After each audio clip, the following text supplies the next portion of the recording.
I'm joined by my colleague, Anita Powell, Voice of America's Southern Africa correspondent, who joins us via Skype from Johannesburg, the city of gold. Good evening, Anita.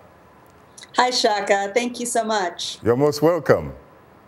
I know that, of course, you covered the summit and you have covered several other summits before. How would you compare and contrast the 25th summit with the previous ones that you attended?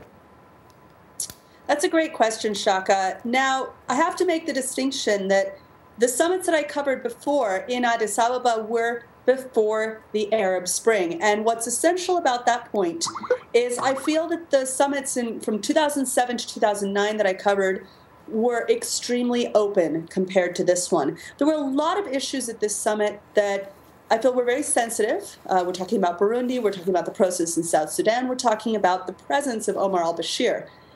And simply put, there were leaders who I've spoken to many times in the past at summits, one-on-one, who were very forthcoming, who just were not at this summit. I think there's definitely been a closing of that space, and leaders were extremely reluctant to talk to the media. And we were, of course, the only, impartial observers there. So by refusing to talk to the media, they were essentially refusing to talk to all of you who are watching.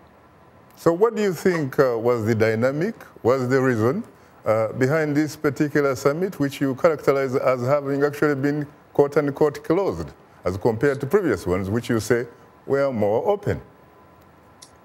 Well, there was a lot of tension. On the first official day when all the heads of state arrived, the opening ceremony was delayed by 5 hours. And what we heard, the scuttlebutt that we heard in the corridor, was that all of the heads of state were locked up on the 5th floor discussing what to do with Omar al-Bashir.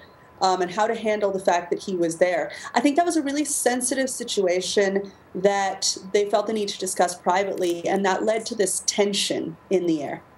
In fact, Anita, there has been a lot of complaints from the African audience that the Western media tended to focus on the issue of Sudanese President Omar Bashir with the ICC, as opposed perhaps in their view to the more important issues which were discussed in Johannesburg. How do you react to that? Well, as I said, that really did dominate a lot of the workings of the summit. They were locked up upstairs talking about Omar al-Bashir. It was definitely a focus for the African leaders who were there. The few who did talk to us brought it up. Nkosazana Dlamini Zuma brought it up. Robert Mugabe brought it up. And in South Africa, where we already have quite a tense political atmosphere, it was huge news. So I'm afraid it did hijack, for lack of a better word, the proceedings of the summit.